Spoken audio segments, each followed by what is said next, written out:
Você já parou para pensar que talvez aquilo que você ache ser um não de Deus é só uma resposta diferente daquela que você pediu? Muitas vezes fazemos oração a Deus e Deus acaba nos respondendo de forma diferente daquilo que imaginamos. E por isso muitas vezes achamos que ou Deus está em silêncio ou que a sua resposta foi um não. Mas muitas vezes foi apenas uma resposta diferente. Fica comigo que no vídeo de hoje eu quero explorar um episódio bíblico que vai nos ensinar muito a respeito desse assunto.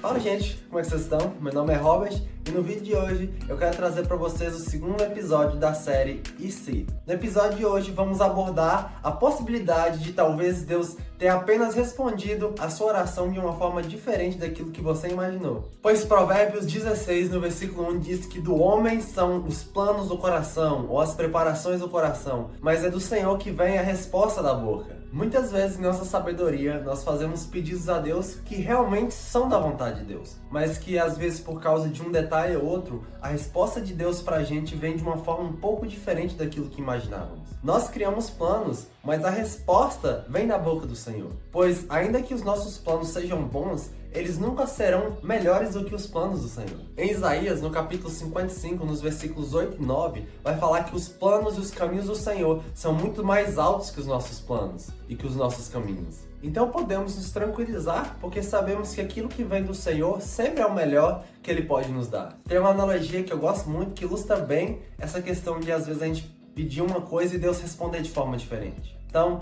muitas vezes a gente quer chegar até X. E para chegar até X, nós pedimos a Deus Y. Mas Deus sabe que se Ele nos der Y, nós vamos chegar até Z. Então Deus nos dá W, para que através de W a gente chegue até X. Isso parece meio confuso, né? Mas o episódio que vamos abordar no vídeo de hoje vai ilustrar muito bem e eu acredito que você vai entender exatamente o que eu estou querendo dizer. E como texto base do vídeo de hoje, eu gostaria de ler 1 Reis, capítulo 17, os versículos 8 e 9. Então a palavra do Senhor veio a Elias: vá imediatamente para a cidade de Sarepta de Sidom e fique por lá.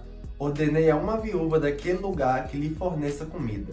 Essa história que se encontra em 1 Reis, capítulo 17, é uma história muito grande e que nos fornece muito aprendizado. Mas eu gostaria de resumir para vocês no vídeo de hoje essa história, porque senão o vídeo ficaria muito longo. O que acontece é que Deus envia Elias para profetizar contra Acabe, porque Acabe era um rei muito perverso, e a profecia de Elias dizia que não choveria na terra enquanto Elias não falasse que iria chover. E acaba que em decorrência disso, acaba passando vários anos em que Israel enfrenta uma grande seca. Então acontece que por conta dessa profecia, Elias precisa fugir e se esconder longe de Acabe. Então ele foge e ele fica ali morando perto daquele ribeiro, onde ele bebia a água daquele ribeiro e ele era alimentado por corvos, que era enviado por Deus para alimentar Elias. Só que em dado momento da história, esse ribeiro se seca e Deus envia Elias para ser alimentado por uma viúva. O que chega até a ser cômico, porque as viúvas eram as pessoas mais pobres de Israel, porque naquela época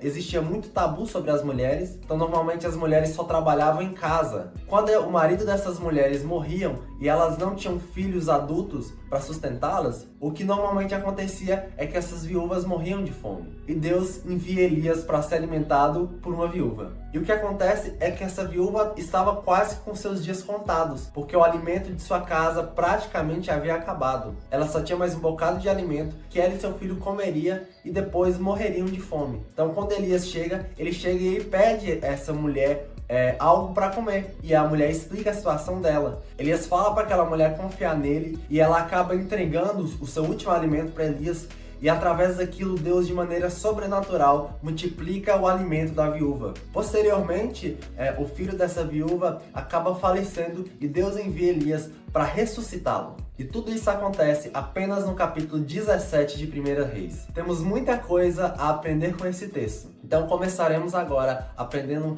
as lições que Deus quer nos falar através dele. A primeira coisa que esse texto nos ensina através da vida de Elias é que muitas vezes podemos achar que por Deus nos enviar a fazer uma coisa, por algo ser a vontade de Deus, a nossa vida vai ser fácil. Mas o que aprendemos com a história de Elias é que na verdade as coisas não são bem assim. Não é porque Deus prometeu algo pra gente, não é que algo é da vontade de Deus que o caminho vai ser fácil. A vontade de Deus não revela para nós um caminho plano sem dificuldade, mas revela provisão em cada área da nossa vida. Então, possivelmente Elias poderia pensar que a vida dele seria fácil, porque ele era enviado do Senhor, e talvez ele morasse no palácio após profetizar, mas as coisas não foi bem assim. A consequência da sua profecia cai como que instantaneamente sobre a vida dele, até porque ele é um dos prejudicados pela seca em Israel. A situação fica tão feia que ele precisa ser alimentado por corvos. Nem para ser uma águia, um bicho mais bonito, mas ele foi alimentado por corvos. Mas tudo isso aconteceu para que o nome de Deus fosse glorificado e que um plano ainda melhor repousasse sobre a vida de Elias. Romanos, no capítulo 8, no versículo 28, vai nos dizer que tudo coopera para o bem daqueles que amam a Deus. Ainda que os planos de Deus fossem diferentes dos planos de Elias, e que a vida de Elias foi mais difícil daquilo que ele poderia ter imaginado, tudo aquilo foi para o crescimento e para o bem de Elias. E o relato bíblico procede para aquilo que especialmente eu gostaria de chamar a sua atenção neste vídeo. Após o ribeiro secar, Deus envia Elias para ser alimentado por uma viúva, que nem mesmo de Israel era, mas que era dos territórios de Sidom. Lá, a situação chega a ser engraçada para ambos os lados, porque no caso de Elias, ele foi alimentado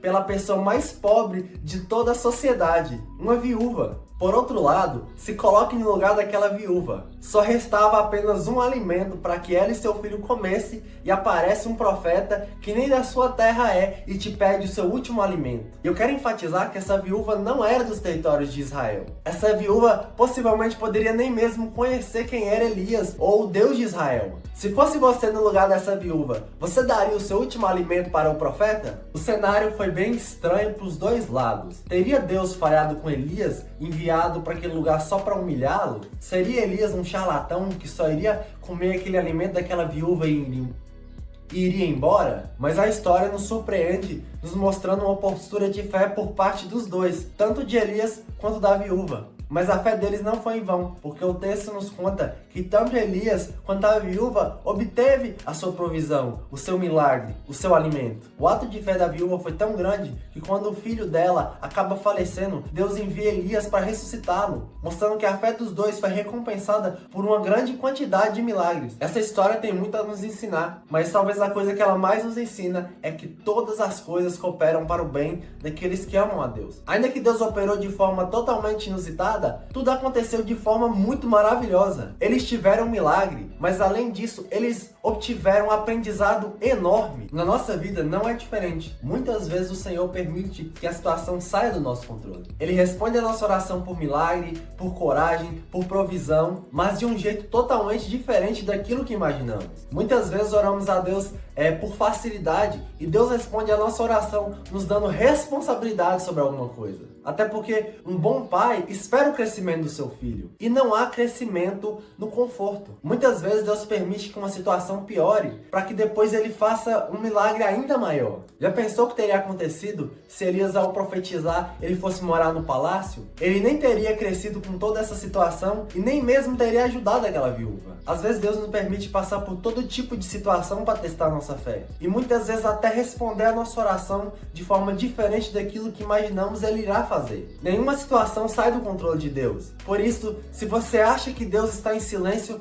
com você diante de uma situação, pare e reflita. Muitas vezes a resposta está diante dos nossos olhos, mas por estar de forma diferente, a gente não consegue enxergar. Muitas vezes olhamos tanto para aquilo que nós achamos ser o melhor, que não conseguimos olhar para aquilo que Deus tem preparado para a gente. Aquele milagre que é diferente do milagre que nós queríamos, também é milagre. Então muitas vezes você pode orar por uma provisão financeira. Em vez de Deus te enviar dinheiro, Ele te dá uma ideia de um novo negócio para você abrir, ou Ele te ensina a gerenciar melhor suas finanças, ou então Ele abre uma oportunidade melhor de um emprego para você. Às vezes você pode orar para Deus para que Ele te dê um emprego, mas o que Deus faz é abrir uma oportunidade para você estudar, para que posteriormente você consiga um emprego melhor do que você poderia conseguir. Tudo isso é resposta de Deus, ainda que diferente daquela que você queria. Tudo isso é milagre, ainda que seja um milagre diferente daquele que você gostaria que fosse. Portanto, eu quero te influenciar a você se alegrar na resposta do Senhor, ainda que ela seja diferente da sua. Ela é o melhor de Deus para a sua vida. Talvez se Deus respondesse a sua oração do jeito que você queria, o sucesso poderia se tornar um fracasso na sua vida.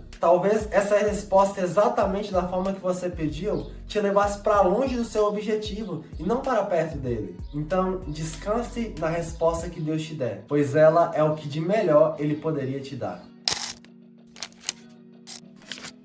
E é isso, pessoal. Espero que vocês tenham gostado desse vídeo. Se vocês gostaram, deixe seu like, se inscreva aqui no canal, ative também o sininho das notificações para que quando sair os próximos vídeos você seja notificado. Se você tem uma dúvida, uma sugestão, um comentário que você gostaria de fazer, comente aqui embaixo. E se existe uma pessoa que você julga que esse vídeo é necessário, que essa pessoa precisa assistir esse vídeo, envie para ela. E é isso, pessoal. Nos vemos no próximo vídeo. Falou!